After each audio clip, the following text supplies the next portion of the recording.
Marco, you've beaten Arsenal with Olympiacos, with Everton, and also Watford. Can you beat them again with Fulham on Sunday?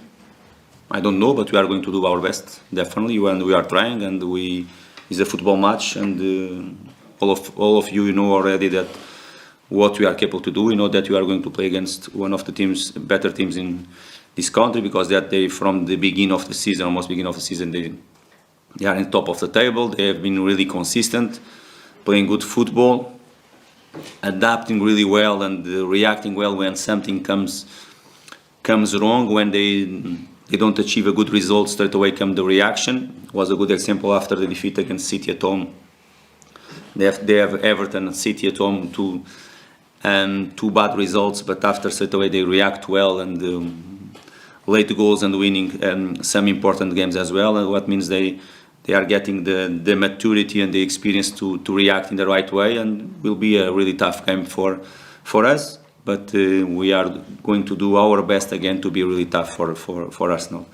And it was tough for them to the first game we played away from home, and for sure at Cottage we want to make the things even more difficult for them. We feel well at home, and will be a tough game, but I think it will be a tough game for them as well. It's Willian's first game against Arsenal since he left there. Can you explain why he's been so good here, but yet he was so underwhelming when he was an Arsenal player? About Arsenal, his moment in Arsenal, I am not the right person to talk about it. I was not there, I wasn't there, I don't know what's happened there.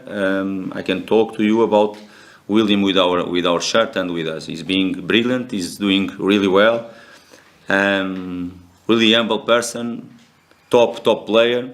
Just we have to keep him as fit as we can. Keep working with a smile on his face, and keep playing with a smile on his face is the most important thing for me and for us as a football club. What's happened there, I'm not the right person to talk. Just finally from me, there's a lot of speculation about the Tottenham job at the moment and what might happen to Conte. It's been suggested you may be someone who interests Spurs. If they did approach you, what would you say?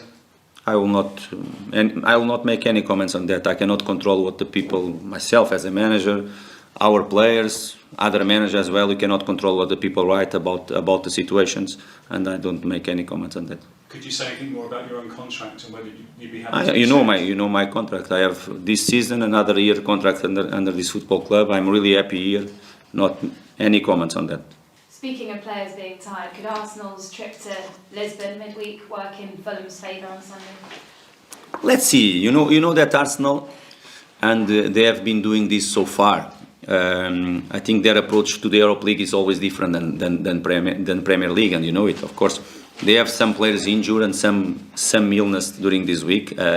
All of you know, but even so, I think they rested 5 players at least. At least they rested 5 players. And from the first day of the first match, Europa League match from this season, they have been approaching a different way. They have been rotate the team, and they have been managed really well the situation. And what I saw from yesterday, they did again the same. They rotate the team. Some key players they didn't start the game again, and will be a strong Arsenal for sure. But okay, it's not a normal week. Okay, yesterday they have game, they travel situation, but about the players, I think all of us you understand that they rotate the team, and of course they will be a very strong side on next Sunday. You said defeat in the reverse fixture was down to bad luck. How much luck will you need if you are to beat the league leaders on Sunday? Bad luck one last Monday? Yeah, no, when you beat them when you lost them in August. Okay. It was bad luck. No, in that moment I think you performed really well. I think we did a very good game. In the moment that they were really strong in that moment, and you did it really well. Of course, the way they scored. I use that word probably because they scored the first goal in the deflection. When Odegaard shot that ball from the edge of the box, and after the way they scored from a corner in the last minutes of the game. Of course, they were most of the game in the front foot, and we expected that, but we did well. Our performance was good. We matched them clear. Of course, some things we have to do in the same way, some things to improve as well, and at least to believe in ourselves. This is the main thing for us, and the most important thing, to believe in ourselves, the way we are going to play. We know that in some moments they are going to obligate us to do some things that we don't like really, even playing at home, but we have to be able to to handle that situation and after to play our game. Just finally, I know managers don't like talking about just one player, but how much could you do with João Palhinha on Sunday? Okay, you know that is important for us. I think the way he adapts so quick in our idea in this football as well, and he settled really well in our football club is being important for us. I said, of course, if you lose a player like him, probably in our squad you don't have the same profile of player, because that I said about the profile, or if you have some and the depth of the squad, you don't have the same profile. But the main thing that I would like to say, that the player that played in his position last game probably was our best player on the pitch last Monday night for me, in my opinion, apart from Bernleno, that was again at top level, but was our player with more that did better in that game in that position, and offer different things for us. Okay, will not be the same profile, the same player like João, so aggressive in some moments. That 2 moments, that reaction when we lose the ball, our defensive transition, of course, is not the same type of player. You are going to lose some things. Probably you are going to win different things as well. But now is not the moment for us to talk about João. João will not be available for the Arsenal match, and we have to put all the focus and our energy in the players that will be available. Thank you. Good luck on Thank Sunday. you. Marco, the Arsenal fans are very happy that João Palhinha isn't playing against them Yeah? this weekend. Yeah. Okay. And he's a player that has attracted a lot of interest from other clubs. I'm just wondering how important it is for you to keep him happy here. He's happy here. And as I said before, it's about managers, it's the same about players. I think we cannot control the situation. It's impossible for us to control what the people is going to write about managers or players linked with the different clubs or some interest in this moment. And to be honest, it's something that I don't lose time thinking and waste time thinking on this situation, and about João is the same. What does it say about how well you've played this season that you were disappointed to not get something from the game at the Emirates? Okay, showed our ambition and show that we are realistic, but at the same time we are really ambitious group of players, and our approach is always to try to win the football match. Of course, in that moment it was really disappointing that afternoon, because we felt that we probably deserve more from the game.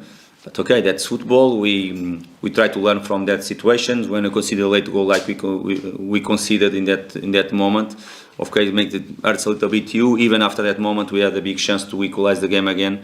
But okay, that's football. Already it's past. We analyzed. We took positives from that moment. Other things to improve, like we do always. You aren't the only team to have lost to a late goal against Arsenal this season. Is that the sign of Premier League champions potentially, that they can do that in games? I don't know if the sign of Premier League champions. Of course, they are fighting for it. Will be a tough fight until the end of the season, I believe. But show, and they have been showing that the belief and their character, their mentality as well. Not just on the pitch, off the pitch as well, because we played there and we know straight away after when you start winning the game 1-0, we were celebrating the goal, and the crowd don't let them down. And this is a sign that not just on the pitch but off the pitch as well, they are all on the same page. And in these type of moments, they help really the players, because I remember and I analyze other games. They already saw different games from them as well, and it's something that you feel straight away in their stadium. Every time the opposition side are on the front foot, or every time they concede the goal, they start to support straight away their team, and it's not something normal in football, and it's something that is a big help for them for sure.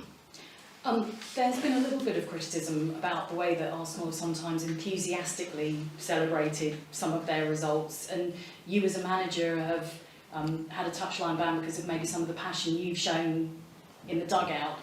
Is there still space for passion, for enthusiasm in football?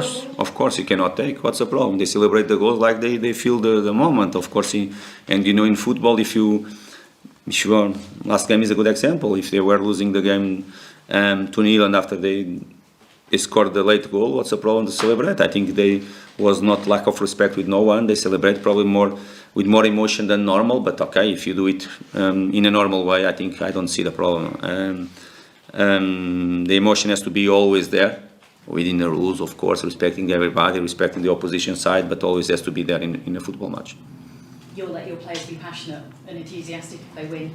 Of course, they have been. Of course, we already won some games in the last minutes as well, and we celebrated each club and each player, and you celebrate the way you think is the best or the moment. Sometimes come the things that they come natural. I think they don't do anything on purpose to make the other people feel in a different way.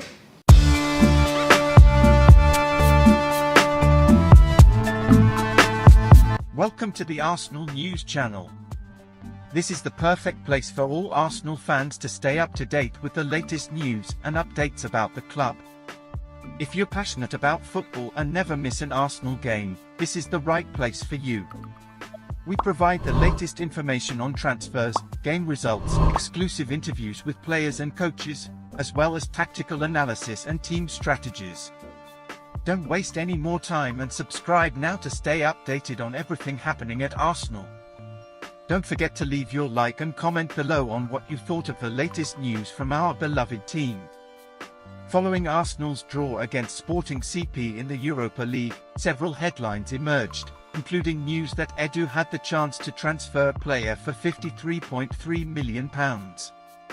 Arsenal coach Mikel Arteta urged his team to avoid conceding weak goals to ensure qualification for the next phase of the competition. Meanwhile, Barcelona lowered the price of Ansu Fati to less than £53.5 million, which may interest Arsenal.